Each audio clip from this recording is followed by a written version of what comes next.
क्या करना चाहिए? जैसे ही ये खुला है आईपीओ और खुलते के साथ ही करीब करीब 8 गुना सब्सक्राइब, 9 गुना, अब 9.5 गुना सब्सक्राइब हो चुका है। वही अगेन बात है कि छोटा आईपीओ है, डिमांड आपको मिलेगा ही नहीं यहाँ पर, कितना भी आप भर लो, लेकिन जिनको मिलेगा उनके लिए लॉटरी के तौर पे कामकाज करेगा। आप कैसे रीड कर रहे हो इसके नंबर्स और डिटेल्स को? सुमित जी, आपने सीरिया की बात की तो मैं बताऊं 93% डोमेस्टिक सेल्स से आ रहा है इसका, सेल्स का सिर्फ 7% एक्सपोर्ट से आ रहा है। तो वो आप उस बहुत पॉइंट रेलेवेंट पे नहीं है। इतना फर्क नहीं पड़ेगा। दूसरी तरफ देखें तो ये जो कंपनी है बेसिकली मुझे लगता है कि इनका अब जो आने वाले टाइम में जो ग्रोथ ट्रिगर्स रहेंगे, एक तो ये डीलर नेटवर्क को बहुत बढ़िया ये एस्टेब्लिश कर रहे हैं और इसीलिए ये फंड्स भी उठा रहे हैं, क्योंकि एनबीएफसी के थ्रू इनकी एक सब्सिडरी है बरोटा फाइनेंस करके। तो वो एक एनबीएफसी का सेटअप भी इन्होंने करा, क्योंकि ट्रैक्टर फाइनेंसिंग में अगर बड़ी बड़ी कंपनियों में देखें तो उनका खुद का ओन इन हाउस फाइनेंसिंग भी होता है।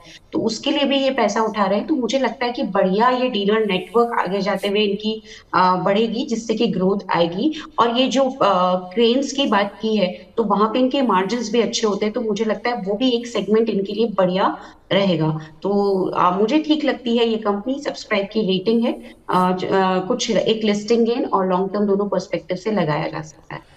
तो लिस्टिंग गेन और लॉन्ग टर्म पर्सपेक्टिव के हिसाब से लगा सकते हैं, लेकिन आस्था मैम हाइपोथेटिकल क्वेश्चन है अगेन, अगर ये भी 100% प्रीमियम पे लिस्ट हुआ फिर क्या किया जाएगा? देखिए, इसकी इतनी उम्मीद तो मुझे नहीं लगती कि ये 100% तक प्रीमियम पे लिस्ट होगा। हाइपोथेटिकल है, मान इतनी लीजिए हो उम्मीद गया। नहीं। नहीं तो मुनाफा तो जरूर वसूल करिए। मैं तो ये बोलती हूँ कि अगर ये कुछ एक प्रीमियम पे भी लिस्ट होता है तो करिए, क्योंकि एक बार जो सुमित जी अभी आप भी बोल रहे थे वही बात है, अपनी कैपिटल को सेव कर लीजिए, बाकी जो बचता है वो बोनस समझ के रखिए और एंजॉय करिए। तो मेरे हिसाब से वही रहेगा कि कैपिटल को जरूर सेव करिएगा।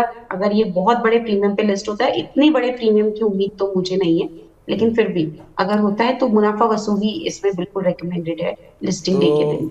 आप थोड़ा मुनाफा ज़रूर लीजिए, ये हो या कोई भी आईपीओ हो।